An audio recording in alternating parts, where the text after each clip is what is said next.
El viejo bar de la estación Omega 7 estaba casi vacío a esas horas. La mayoría de los comerciantes y viajeros se habían ido a dormir, dejando solo a los trabajadores del turno de noche y a unos pocos seres que preferían la tranquila oscuridad. En una mesa de metal rayada, en un rincón, dos figuras. Se sentaban una frente a la otra. Una sostenía un pequeño dispositivo de grabación. Zexda levantó su vaso con el brazo que le quedaba. El líquido ámbar que había dentro se agitó ligeramente cuando temblaba su mano con garras. Era vieja para ser una Calterion. Su caparazón, que en otro tiempo había sido de un azul brillante, ahora se había descolorido hasta convertirse en un gris apagado. Le faltaban 3 de sus 6 extremidades, sustituidas por piezas mecánicas básicas que hacían un suave clic cuando se movía. Sus ojos compuestos, aún agudos a pesar de su edad, miraban fijamente al joven documentalista que tenía enfrente. —¿Seguro que quieres oír esta historia? —preguntó en la lengua común, con la voz áspera por los años. De alcohol barato y recuerdos amargos. La mayoría de la gente cree saber lo que pasó durante la guerra con los humanos. Leen los informes oficiales, ven los documentales censurados y piensan que fue solo otro conflicto entre especies. Corban, el cineasta, ajustó su equipo de grabación y asintió con la cabeza. Su propia especie, los Borak, no. Había luchado en el conflicto terrano de hacía 20 años. Eran traidores pacíficos que se mantuvieron al margen de los asuntos militares, lo que, perfecto para el trabajo, no tenía sentimientos personales sobre la guerra que pudieran influir en sus preguntas. Los archivos de la coalición dicen que fue una disputa fronteriza menor que se intensificó, dijo Corbón con cautela. 3 sistemas, algunos derechos mineros. Nada importante en el gran esquema de la política galáctica. Zexathera Hizoan. Sonido que podría haber sido una risa, pero sonó más como una tos. ¿Una disputa fronteriza menor? Repitió. Así es como ¿lo llaman ahora? 3 sistemas. Sí, luchábamos por 3 sistemas, pero lo que los archivos no dicen es cómo. Eran esos humanos lo que nos hicieron. Tomó otro trago y se acomodó en su asiento. Las articulaciones mecánicas de sus miembros artificiales chirriaron suavemente mientras se ponía cómoda. El bar zumbaba con el sonido grave de los sistemas de soporte vital de la estación. Yo era la Commandante Zixter. Continuó, tercera en el rango de la flota de la coalición, al servicio del almirante en el acorazado Crashing Down. Formábamos parte de la fuerza de expedición enviada para reclamar el sistema Kepler 442. La inteligencia decía que había una pequeña colonia humana allí, tal vez 10,000 colonos, nada que no pudiéramos manejar. El veterano Keelan hizo una pausa y sus ojos se volvieron distantes al recordar que los humanos llevaban menos de 200 años en el espacio. Los kelterianos llevábamos más de 3.000 viajando entre las estrellas, y nuestros aliados, los Apirian, aún más. La coalición había conquistado o absorbido a más de 50 especies diferentes. Sabíamos cómo manejar a las razas primitivas. ¿Qué? ¿Te hizo pensar que eran primitivos? Preguntó Corin. Todo, respondió rápidamente Thistor. Sus naves eran cajas de metal rudimentarias sujetas con tornillos y soldaduras, sin escudos de energía, ni armas de plasma, ni manipulación de la gravedad. Usaban cohetes químicos y proyectiles cinéticos, balas, como ellos los llamaban, pequeños trozos de metal disparados desde tubos. Era como ver a niños jugando con juguetes, dijo mientras gesticulaba con su brazo bueno, y casi derribaba su vaso. Su nave de guerra más grande era más pequeña que nuestras fragatas de escolta, la USS Defense, comandada por un humano llamado Hake Morrison. Nos reímos cuando la vimos en nuestros escáneres. El almirante nos ordenó inutilizar sus naves, no destruirlas. Quería prisioneros para estudiarlos. Sentía curiosidad por su biología. La expresión de la vieja guerrera se ensombreció. Esa curiosidad nos costó más de lo que podíamos imaginar. Corben se inclinó hacia adelante, ligeramente. ¿Qué pasó durante el primer enfrentamiento? Thistor se quedó callada durante un largo rato, mirando fijamente su bebida. Cuando volvió a hablar, su voz era más suave, más incierta. Salimos del hiperespacio en perfecta formación. 3 cruceros pesados, 6 destructores y una docena de naves de escolta. La flota humana nos esperaba cerca del 4º planeta. 7 naves pequeñas, ninguna más grande que nuestros destructores. Hizo una pausa para ordenar sus pensamientos. El almirante Beltar abrió los canales de comunicación y les ofreció las condiciones habituales: rendirse, aceptar el dominio de la coalición y que su pueblo sería trasladado de forma segura a un mundo reservado. Era generoso, más generoso de lo que recibían la mayoría de las especies.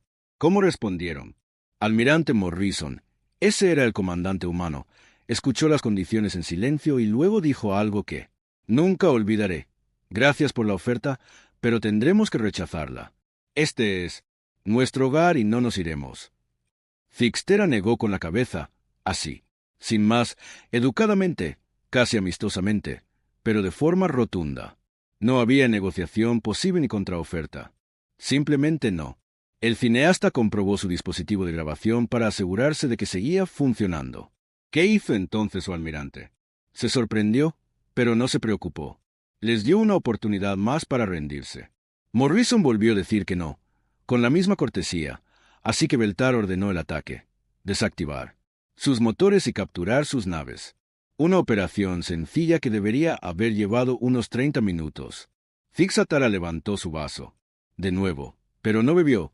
Solo miró el líquido como si viera algo completamente diferente. Las naves humanas se movieron como nada que hubiéramos visto antes. Se dispersaron en todas direcciones, pero no al azar. Cada nave fue exactamente donde tenía que ir. La nave insignia de Morrison se sumergió directamente hacia el pozo gravitatorio del planeta, mientras las demás se dispersaban en un patrón que parecía caótico, pero no lo era. ¿Cómo podía saber que no era caótico? Porque 30 segundos después estábamos en fuego cruzado desde 7 ángulos diferentes y todos los disparos que hacían daban exactamente donde querían. La voz de la veterana se animó más al recordar los detalles. Sus armas eran primitivas, sí, pero las usaban de una manera que nunca esperábamos. En lugar de intentar atravesar nuestros escudos con armas pesadas, disparaban miles de pequeños proyectiles que abrumaban nuestros sistemas defensivos. Ella gesticulaba con su brazo mecánico. Los servos que preocupan a la capitana Lisa Grant. Ella comandaba uno de sus destructores, llamado el Martillo. Utilizó los restos de un asteroide destruido para ocultar su aproximación y luego disparó todo su arsenal de misiles contra nuestro crucero Golden Soul desde cuerda. Ninguna especie civilizada lucha así. Es demasiado peligroso. Podría haber destruido su propia nave. Pero funcionó, admitió Cera. A regañadientes. El Golden Soul perdió los motores principales y tuvo que retirarse de la batalla, pero eso no fue lo peor. Lo peor fue lo que hizo Morrison a continuación. El viejo Catherian dio un largo trago antes de continuar. Mientras nosotros nos enfrentábamos al ataque sorpresa de Grant, Morrison sacó su nave de la gravedad del planeta a una velocidad increíble. Estaba utilizando la rotación y la gravedad del planeta para acelerar más allá de lo que sus motores deberían haber sido capaces de hacer. Luego hizo algo que todavía no tiene sentido para nuestros ordenadores tácticos. Ella se inclinó hacia adelante. Sus ojos compuestos reflejaban las tenues luces del bar. Él embistió su nave directamente contra nuestra formación, sin intentar destruirnos. Entiéndelo, se coló entre nuestras naves a toda velocidad, disparando en todas direcciones mientras pasaba. La estela de sus motores desbarató nuestra formación y el fuego de sus armas obligó a 3 de nuestras naves a tomar medidas evasivas. Una nave desbarató toda vuestra formación. Una nave convirtió nuestro cuidadoso plan de batalla en un caos, confirmó Fixter, pero eso aún no era todo. Mientras Morrison realizaba su imposible carrera a través de nuestra flota, las otras naves humanas se habían posicionado exactamente donde debían para volver a atraparnos en el fuego cruzado. Cada movimiento que hacían apoyaba a todos los demás.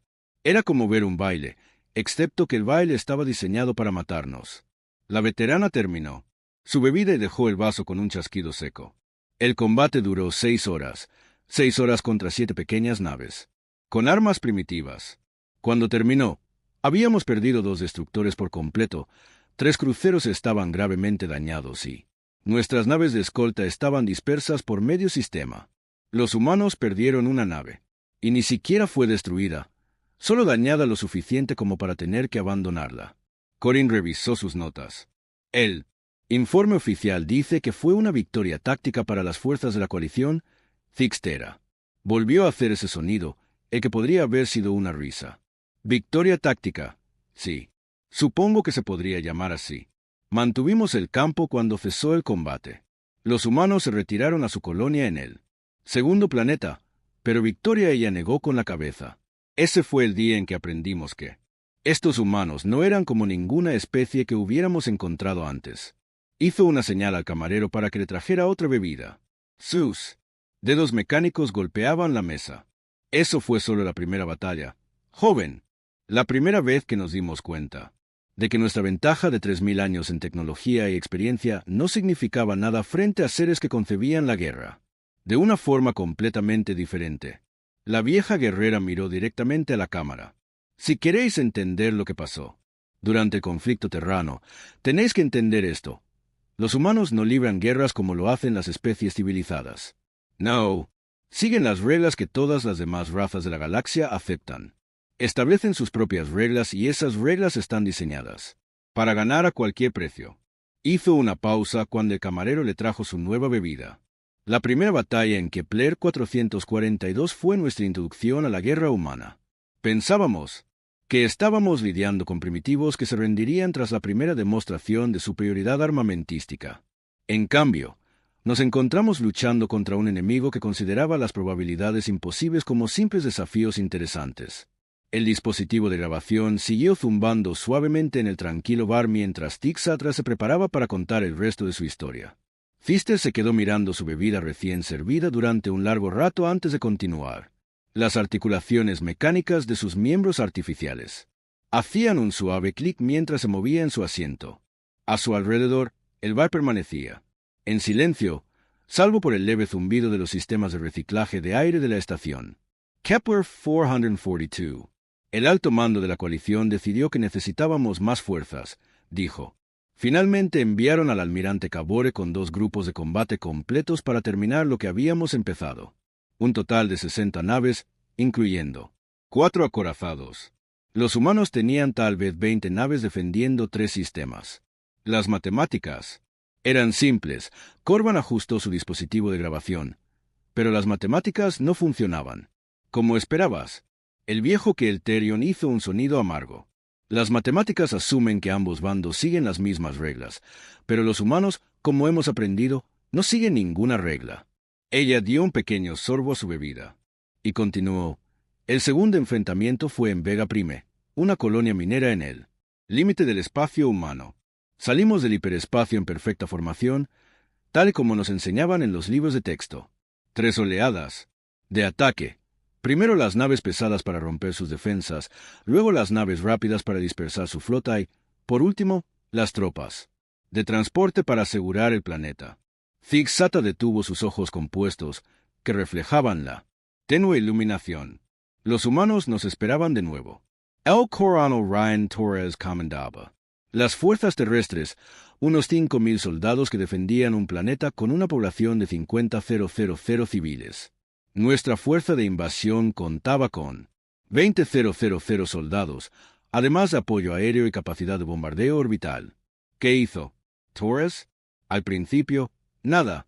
Nuestras naves entraron en órbita, escanearon el planeta y localizaron sus bases militares y posiciones defensivas.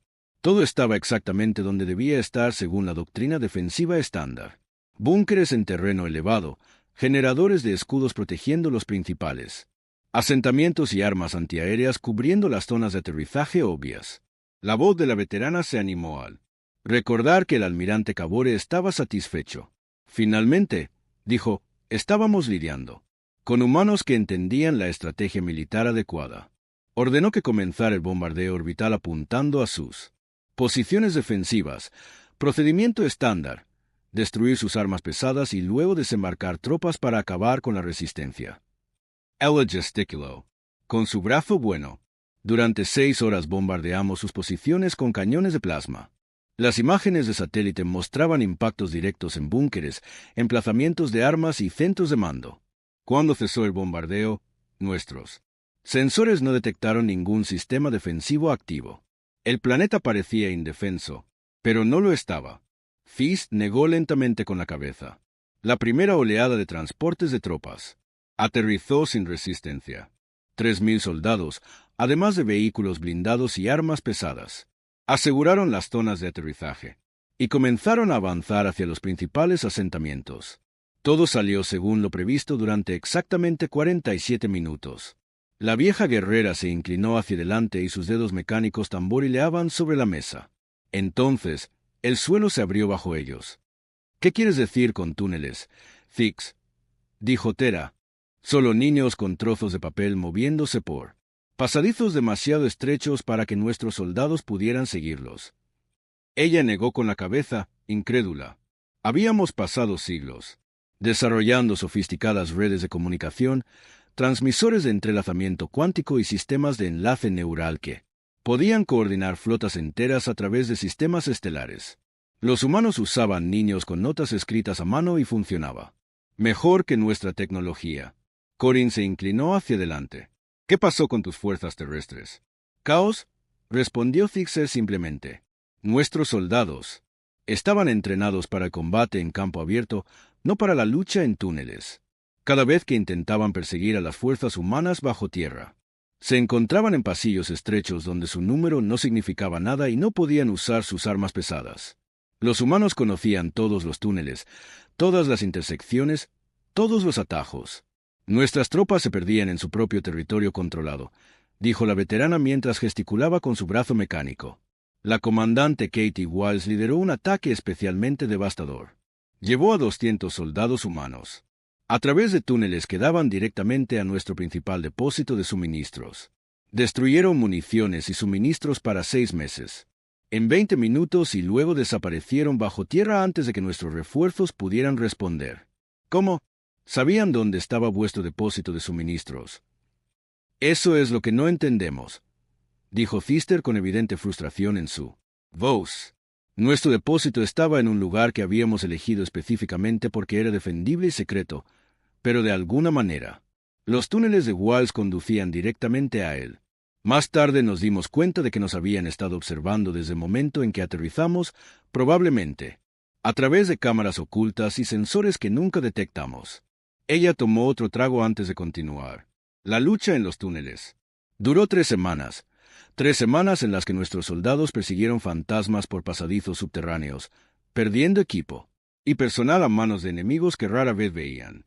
Cada día, los ataques humanos se volvían más coordinados y eficaces. Nuestra posición empeoraba.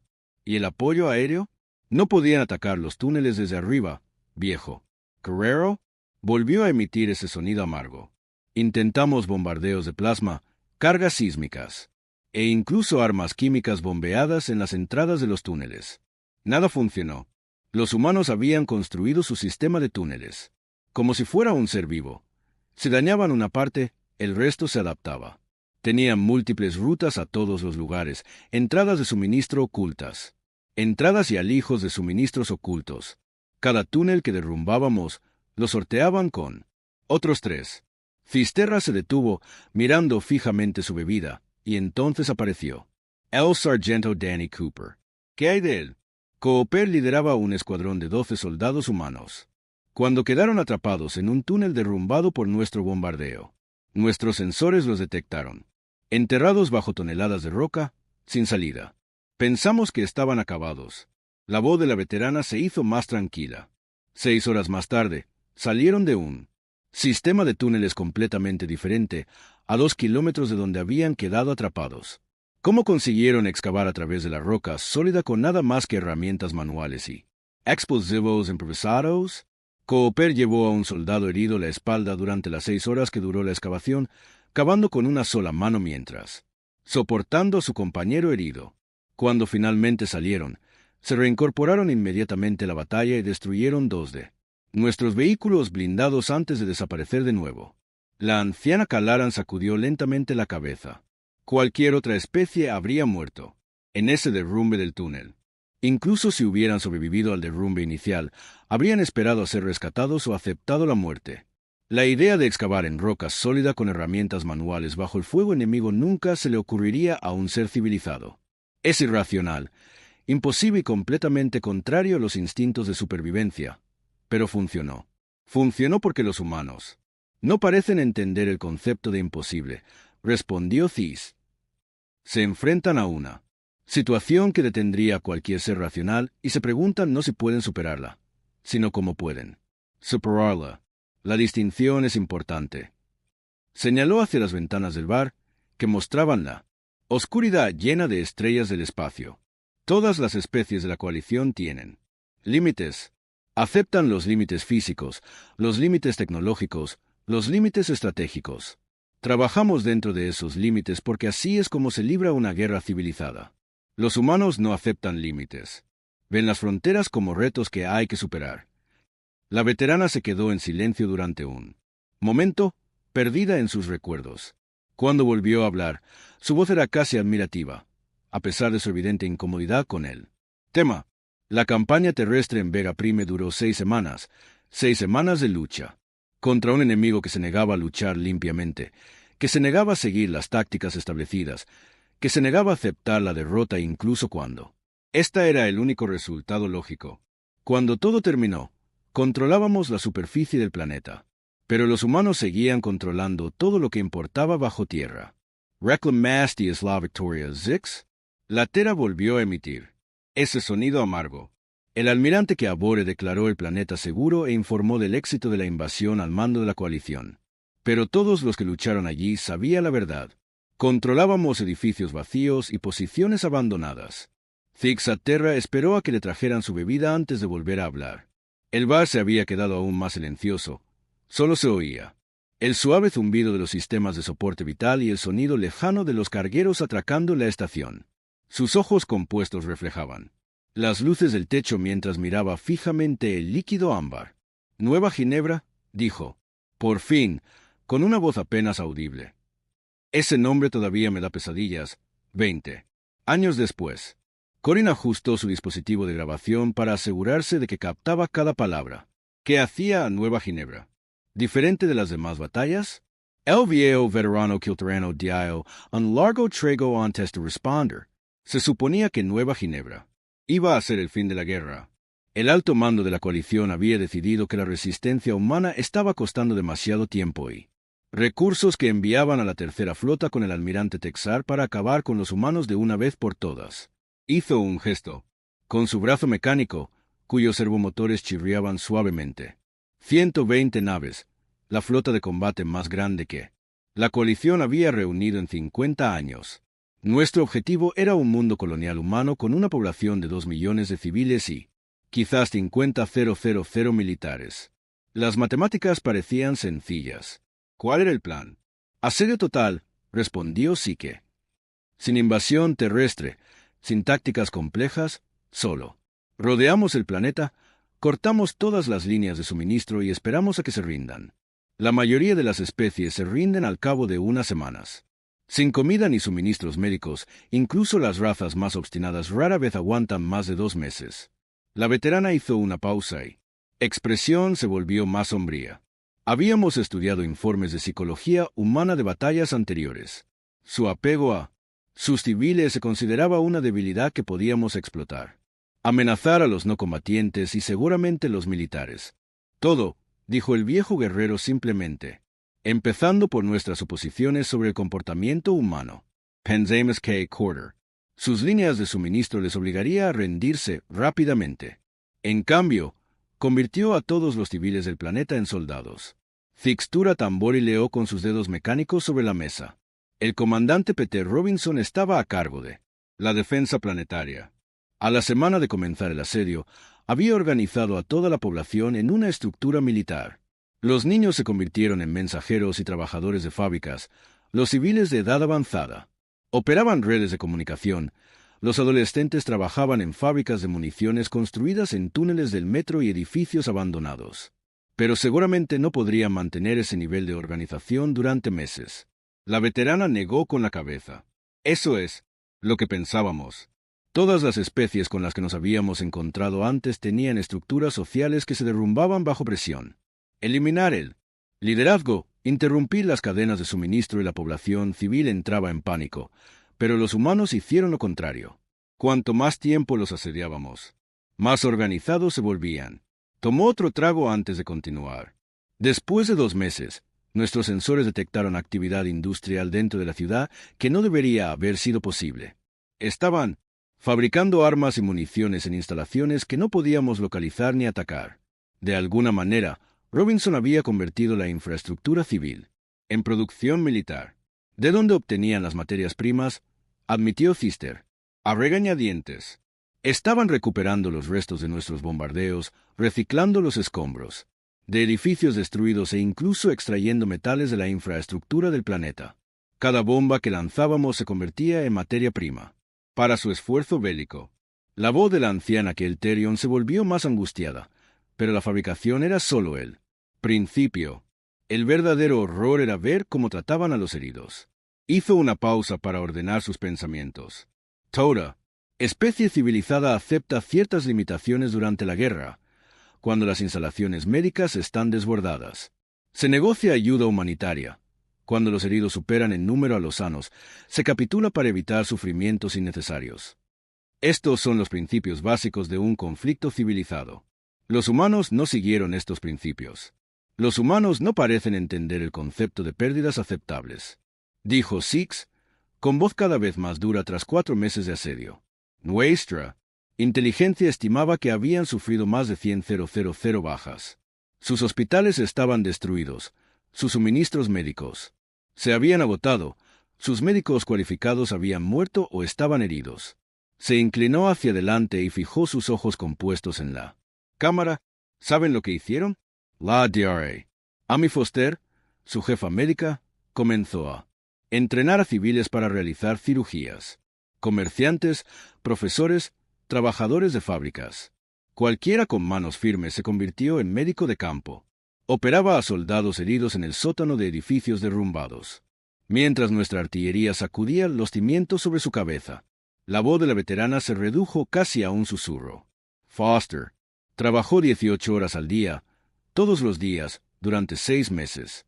Salvó cientos de vidas con equipo improvisado y suministros médicos reciclados.